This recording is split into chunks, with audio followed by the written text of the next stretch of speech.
अस्सलाम वालेकुम दोस्तों, मेरा नाम है हसीब शफ़क़त और आप देख रहे हैं हंसी टीवी।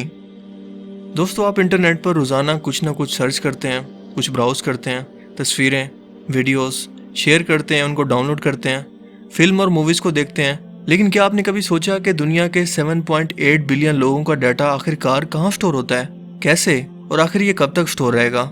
है ना सोचने वाला सवाल। दोस्तों, आज से चंद दहाइयाँ कबल तक कोई भी शख्स इस बात का तसव्वुर भी नहीं कर सकता था कि हमारी daily life, social media, internet marketing और ऑनलाइन शॉपिंग जैसे बिजनेस अपॉर्चुनिटी की वजह से हमारी ये दुनिया किस कदर डिजिटलाइज होकर बिल्कुल बदलने वाली है।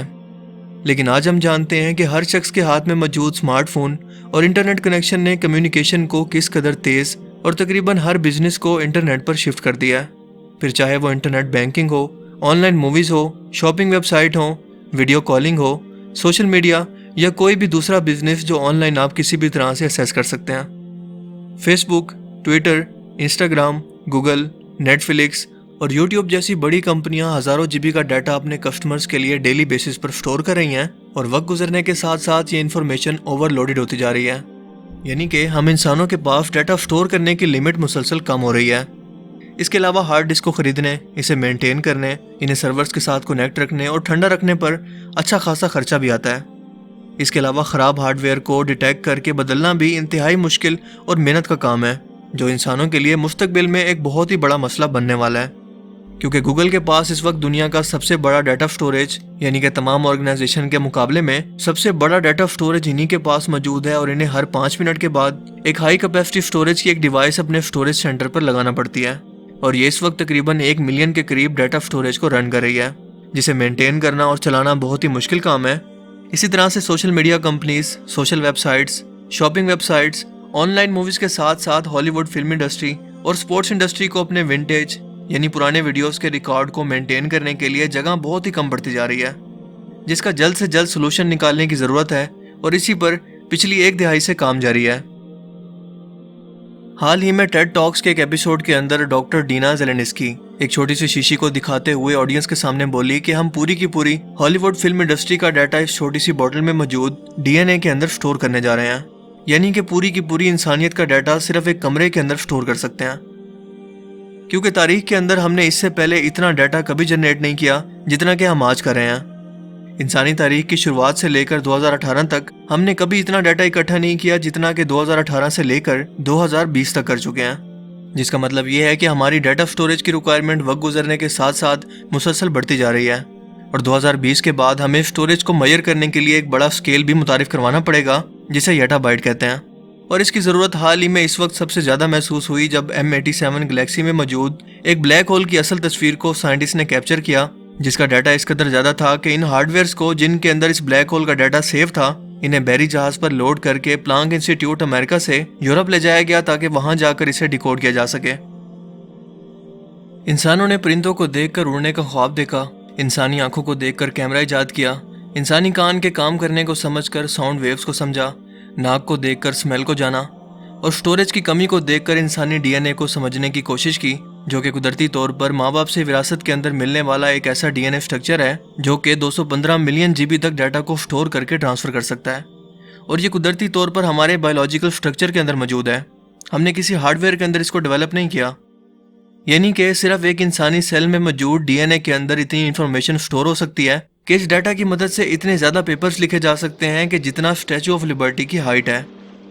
आपको बताता चलूँ कि डीएनए हर इंसानी सेल के अंदर मौजूद होते हैं। सेल के अंदर न्यूक्लियस, न्यूक्लियस के अंदर क्रोमोसोम्स और क्रोमोसोम्स के अंदर ये जेनेटिक मटेरियल यानी कि डीएनए पेयर्स मौजूद होते हैं, जो इस बात का तयन करते हैं कि पैदा होने वाले बच्चे का कलर कैसा होगा, इसकी आंखें, नाक, कान, चेहरा, बाल, ये सब खदोखाल कैसे होंगे। यानी कि डीएनए कुदरती तौर पर डाटा स्टोरेज है जिसके अंदर 4 ग्रुप्स होते हैं जिन्हें न्यूक्लियोटाइड्स कहते हैं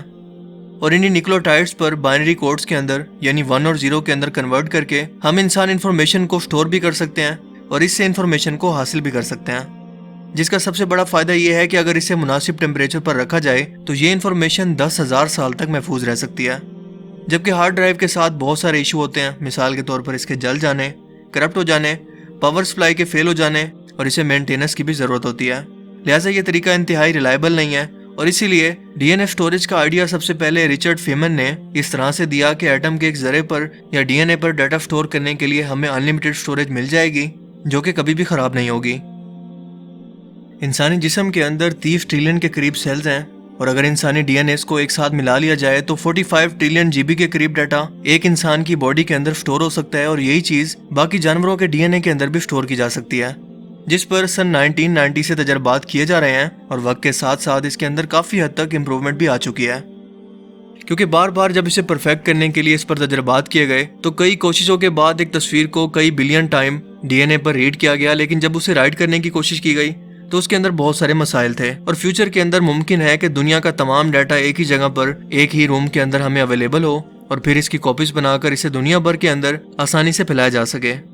اور یہ بھی ممکن ہے کہ فیوچر کے اندر ہم اس کے بعد ایٹم کو بھی ڈیٹا پر سٹور کر سکیں۔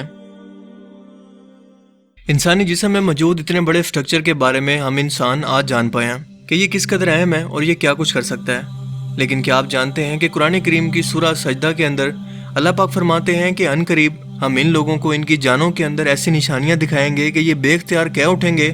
کہ یہ حق ہے، سچ ہے، اور کیا تمہارے رب کا ہر چیز پر گواہ ہونا کافی نہیں؟ یعنی کہ جب اللہ تعالیٰ نے فرما دیا کہ یہ سچ ہے تو کیا تمہیں تحقیق کر کے یقین آئے گا کہ یہ سچ ہے، جو کہ آج کے سائنٹسٹ کر رہے ہیں؟ لیکن مسلمان کا تو یہ عقیدہ ہونا چاہیے کہ اس کو قرآن پاک کے ہر ایک الفاظ پر ایسے یقین ہونا چاہیے کہ یہ حرف آخر ہے، جیسا کہ آج کے دور کے اندر سائنٹسٹ اس کو ثابت کر رہے ہیں، کیونکہ ہمارے جسم کے اندر موجود وہ نشانی ہے ڈی این اے۔ کیا آج کا یہ انسان یہ دعویٰ کر سکتا ہے کہ قرآن کریم کا یہ علم صرف وہم اور من گڑت ہے، یا پھر جس نے انسان کو تخلیق کیا، اسے پیدا کیا، یہ اسی ذات کا عطا کردہ علم ہے جسے قرآن کریم کے اندر آج سے 1400 سال پہلے بیان کر دیا گیا، جس کے استعمال کے بعد انسانیت بہت جلدی ڈی این اے اور پھر ایٹم کے ذرات پر بھی اس انفارمیشن کو سٹور کرنے والی ہے۔ مجھے امید ہے کہ آج کی اس ویڈیو سے آپ کو کچھ نیا جاننے کو ملا ہوگا، اور آج کا یہ ویڈیو آپ کو پسند آیا ہوگا۔ اگر یہ ویڈیو آپ کو اچھا لگا تو اسے لائک کیجئے، اور مزید اس طرح کے انفارمیٹیو ویڈیوز کے لیے اس چینل کو ضرور سبسکرائب کریں۔ اب میں ملوں گا آپ سے ایک نئی انٹرسٹنگ ویڈیو میں، تب تک کے لیے اپنا بہت سا خیال رکھیے گا۔